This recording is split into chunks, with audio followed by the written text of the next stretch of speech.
কিয়ামতের ময়দানেও একটা আমলনামা আমাকে দেয়া হবে। আজকের এই আমলনামা খারাপ হলে আবার ভালো করার সময় আছে, সুযোগ আছে। কিন্তু কিয়ামতের ময়দানে যদি আমলনামা বাম হাতে আসে, কোনো উপায় নাই। দুনিয়াতে আল্লাহ তাআলা আমাদেরকে পাঠাইছেন পরীক্ষার জন্য।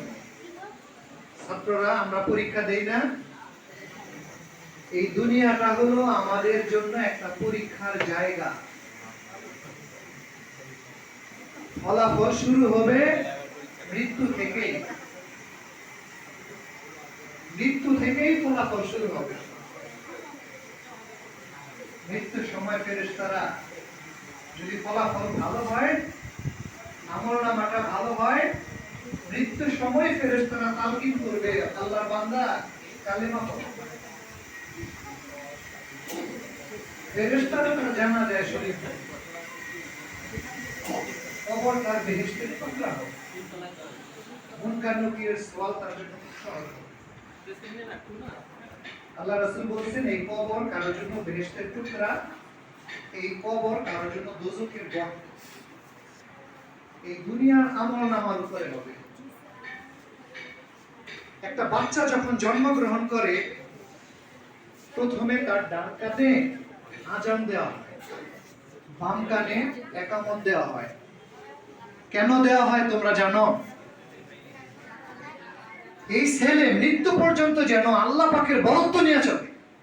এই ছেলে মৃত্যু পর্যন্ত যেন রাসূল সাল্লাল্লাহু আলাইহি সাল্লামের তরিকার উপরে চলে, এবং এই আযানের ভাবার্থ অনুযায়ী যেন তার জীবন কাটে।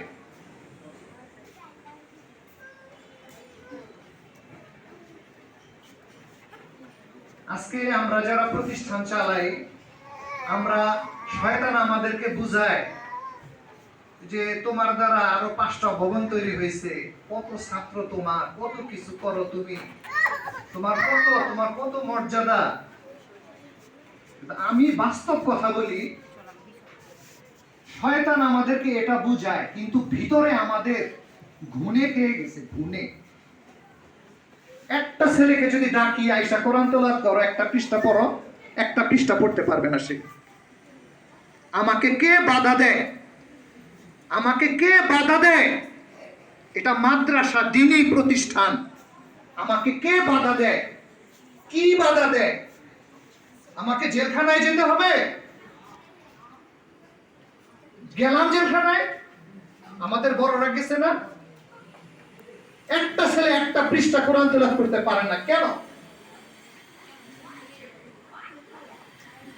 আমি আল্লাহর কাছে কি জবাব দেব? আমি আল্লাহর কাছে কি জবাব দেব? আমাদের 1500 ছাত্র, 1500 ছাত্র, তার বাবা মা 3000। প্রত্যেকটা ঘরে বাবা মা আছে, আমার হিসাবটা দেখেন। ছাত্র 1500, বাবা মা ধরলে 3000, একটা করে যদি ভাই বোন থাকে ধরলে আরো 3000, মোট 7500 এর পরিবার এটা আমরা। আচ্ছা, আমি শেষ কোথায় আসছিলাম কথাটা? তো আজকে দেখেন, আজকে একটা জিনিস আমার দিলের ভিতরে, আমি যাত্রাবাড়ি থেকে